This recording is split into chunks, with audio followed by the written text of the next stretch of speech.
Hello and welcome to Election Decides 2023. My name is Dablola Shakin. Joining us this morning to further talk about Tinubu's victory is Mr. Oludari Maiwa. He's a publisher of Global Financial Digest. Good morning, Mr. Maiwa. Good morning. Thanks for having me. Yes, thank you for joining us. And of course, uh, Ashiwaju Bola Ahmed Tinubu is now the president-elect of Nigeria. What do you think about this, the outcome? I mean, we have the Obidati, we also have the Kwakwaso supporters and also Tinubu supporters. But what do you think about, his victory? Yeah, the INEC has declared the former Lagos State governors the winner of the election, and we have seen the both PDP, the Labour Party, disputing the outcome of the election. But at the stage we are today, Bola Tinubu is the president-elect of Nigeria, unless the court says otherwise. And I'm sure by May 29, all things being equal, he will be sworn in as the president of Nigeria. While the process of challenges in courts, in tribunals, will continue. I mean, you appeal from appeal court to the Supreme Court. I mean, it will be sworn in, all things being equal, by May 29. So that's the decision we are today, and that's the reality we are today. Presently, we have to accept that, regardless of our feelings, our position about the election or the outcome of the elections. Mm. All right, you keep saying go to court, go to court. Are you satisfied with the judicial system of Nigeria, or do you trust the judicial system of Nigeria? Yeah, circumstances have shown over time that our judiciary system has not as vibrant as it used to be. People have actually said the court has misplaced justice in many places, in many situations. I could recollect that a number of people who analyzed the Osun Tribunal judgment ruling that nullified the election of Adeleke and somebody to Oyetola as punched holes in some of the judgments, some of the rulings, some of the conclusions of the tribunal. I'm sure by the time the appeal court and the Supreme Court educate over the judgment, probably the decision will be clear. Like people will say, the law is like an house, house, so to say. Unfortunately, there are so many lacunas in our laws. I could recollect before the election, Odisa Bakuba, the son, was actually pointing some attention to some section of the constitution that may actually hinder the winner of the election being declared. We'll talk about the position of FCT, for example, which were cleared by some this is not court. It's talking about the section of the constitution that said highest vote at the election. And if you are talking about highest vote at the election, then Tinubu does not score, it did not score highest vote at the election. When you combine the vote of Ubi, Atiku, and Kwakanso, is higher than the vote of Tinubu. But was that the position of the law or not? Why am I saying this thing? The law is subjective. Sometimes people can twist it, it depends on interpretation. And what the court says is their own interpretation. And the last arbiter is what will be final. So for me, yes, I have my doubt about our courts. People confidence in the court have been undermined. People have already seen the court as being probably been manipulated. We have seen the evidence where the current president, President Buhari, has actually sacked his chief justice, so to say, based on whatever we have seen happen. So all these actions of government and even the action of the court has actually impacted on the confidence of people in the judiciary. But again, I always say this thing: the point still remains. That's a most viable option for us, regardless of our constitution, regardless of our conclusion about the situation of our governance. Is the third arm of the government. Yes, people have come to the judiciary have been undermined. We cannot blame them. We have seen what happened in Mostly, for example, where somebody who probably came third or fourth of the election was made a governor of his state.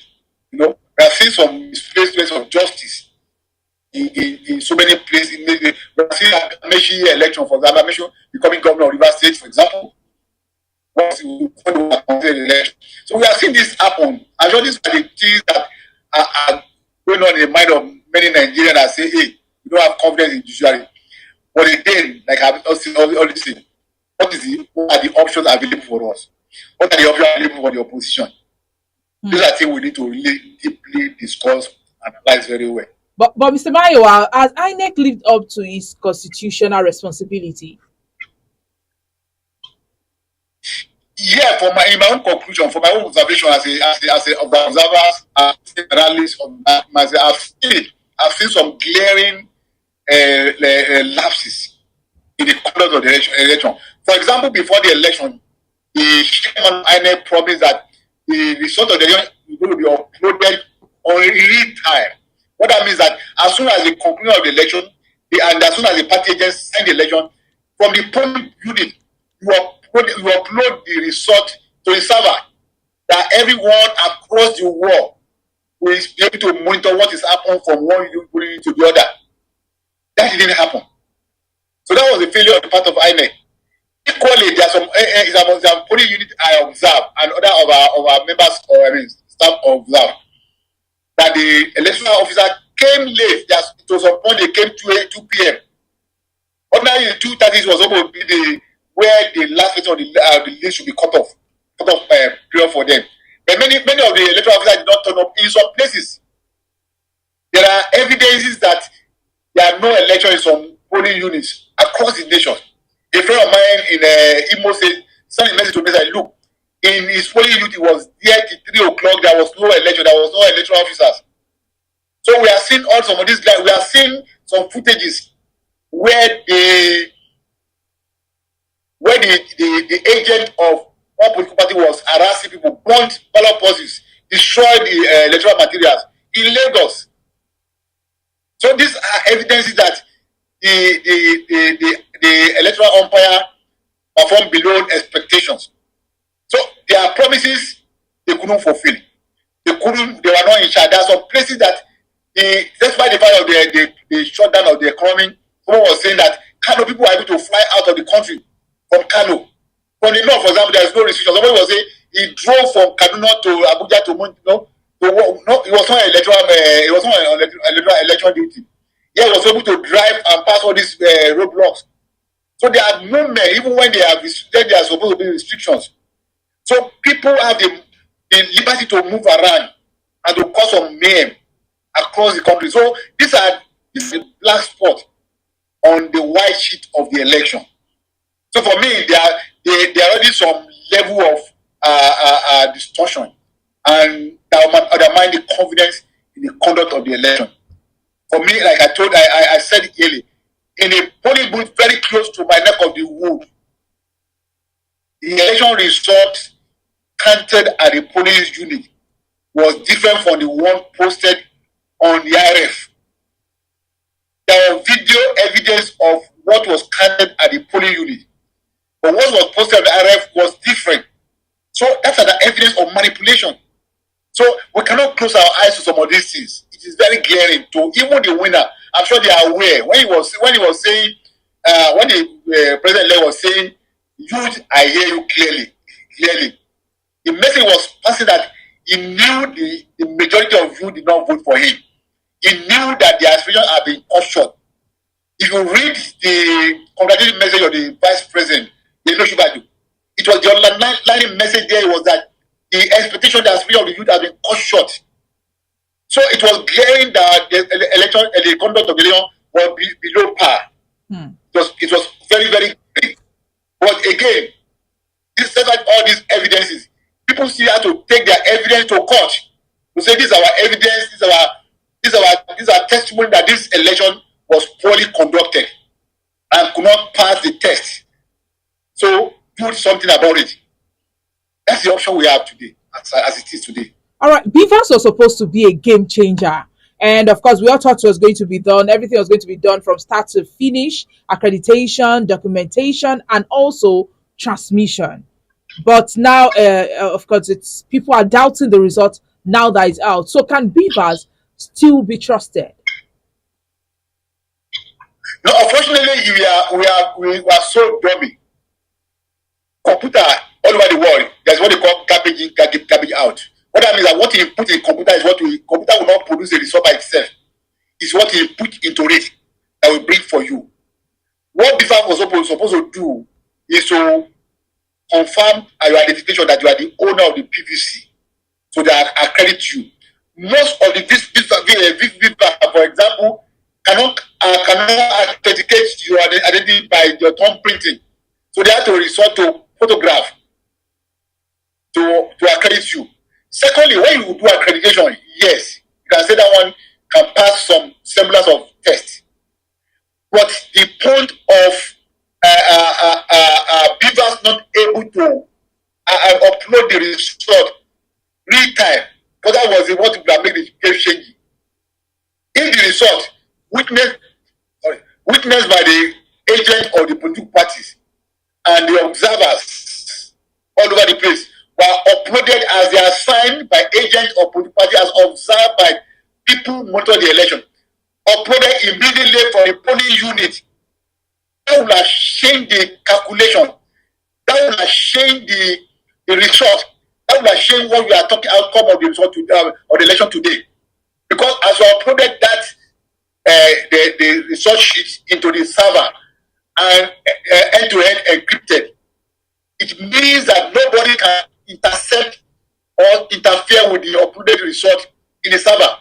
So the situation where you are having different results declared in the polling unit and seeing another one on the INEC website will not arrive.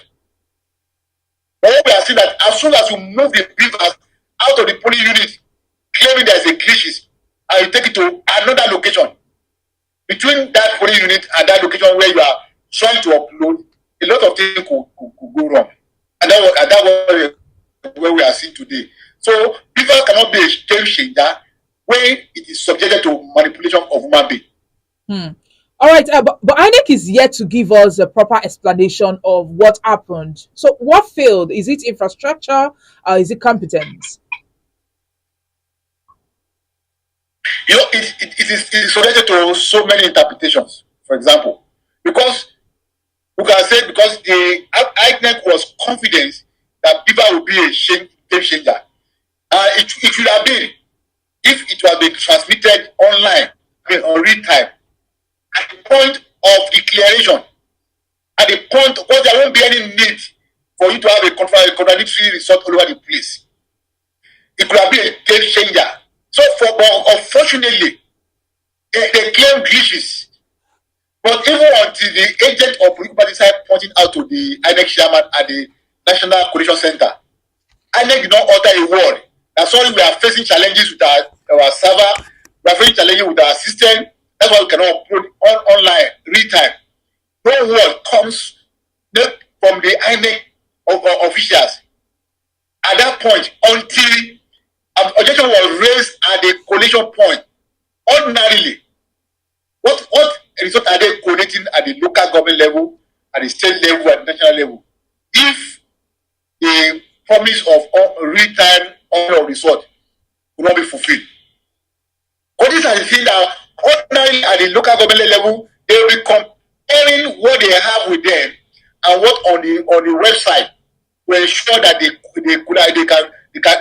correspond.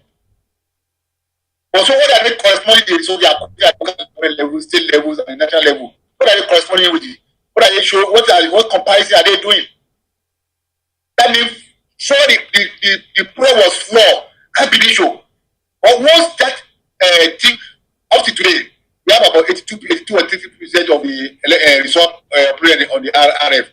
How many days after the elections? So all that will have nullified the process. Even though the people are saying no, it was not a law, it was INEC regulation. But even the regulation of INEC ought to be a law on its own. Because the INEC is empowered to issue regulations and rules to guide the elections. But if they fail to adhere to their own rules and regulations, something is wrong somewhere. So they can give excuse of glitches. But people can equally establish as a deliberate effort to manage the election. So people can come to their own conclusion based on their observation, based on their interpretation of events that culminated in the outcome of the election. All right, now, so what's your advice to the other, to the opposition parties? Because right now they are saying that they are ready to retrieve, they will collect their stolen mandates back. Yeah, like emphasize, that's the only option available to them. The only viable option available to them, regardless of their opinion about the judiciary, regardless of the confidence in the system. They cannot circumvent. The only option available is to scuttle the democracy system, which is not going to go well for the Nigerians and the people they are fighting for. So and of course I can sympathize. I can understand the position of people. The judiciary has been bastardized, has been undermined. So confidence in the judiciary is very low at this point based on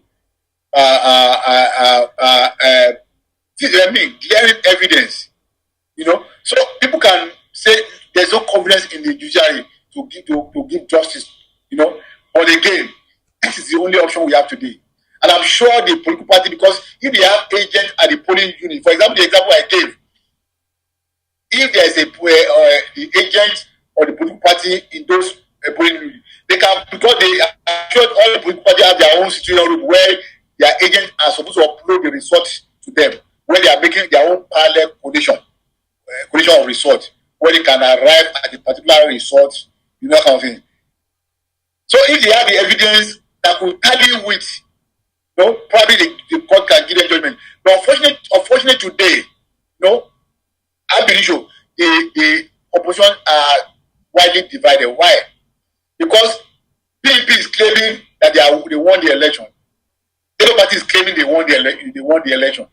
So the question we have to ask that what coalition are they depending on? Because I know two of them has their own studio room where they collected election results from their agents.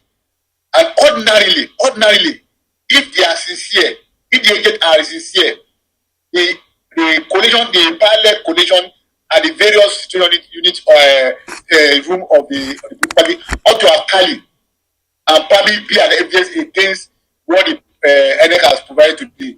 But if there is disparity in the coalition of the opposition too, then something is wrong somewhere. It could be that they are on the field has been compromised. It could be that something has gone on by their system too, or they are trying to equally within their own system manipulate the process. So it's so glaring that also in Nigeria that we are they are very, very mischievous in their own way. But like I said, all they need to do is to go to the tribunal and to prove their case. But some critics are saying Nigerians should accept, the results and move on, and in order to maintain peace. What does this portend for Nigerian democracy? No, I don't agree with that we should move on, accept the result that is. If you are accept injustice in a little way, bigger injustice will come upon you. So for me, I will not advise that, okay, congratulate the president and move on. No. If you keep moving on, wrong will continue to be done. And we continue to suffer injustice alone because people will not let lesson. The only way people can learn lessons is that if there is deterrent, if there is justice, if there is, why we have impunity in the country today is that because there is no consequence for our actions. And where there is no consequence, there is chaos. People will show a jungle justice. So for me, for those who are pleased to do that, accept the results and move on, I don't support that vision. Let the opposition go to the tribunal. For example, during the Obasanjo regime, the people, the aggrieved party went to court. And even the president Yar'Adua then accepted that the election was grossly manipulated. He accepted that. No, and that was what led to him setting up political reform to ensure the reform of the electoral system. Then, but unfortunately, we didn't follow through. Of course, there are areas that have improved over time through the legislation and the rest. But because of the people, because of the desperate opposition to grab power at all costs, they are still going ahead to sabotage the reform, and they are not allowed to work. But we cannot give up. And the only part of the political reform is for the opposition to go and test the result of this election in the tribunal. That's part of the reform. The decision of the court will form part of the reform. It will put out the inherent lapses and where we can make amend in the future. That's why you need to do. When you analyze the past, you need to give you what you need to do in the future. So for me, those who are saying they should move on, they are not correct. They are not being sincere. We should not move on. We should test this in court. All right, thank you very much, Mr. Lidari Mayowa, for joining me this morning. Thank you very much, and have a lovely day. Yes, and you too. And is the publisher of Global Financial Digest. And of course, we just reviewed the election we taught this morning. Now, to get more of our top stories, you can follow us on all our social media platforms showing on your screen on Facebook, Instagram, Twitter, TikTok. Our WhatsApp number is also displayed on your screen.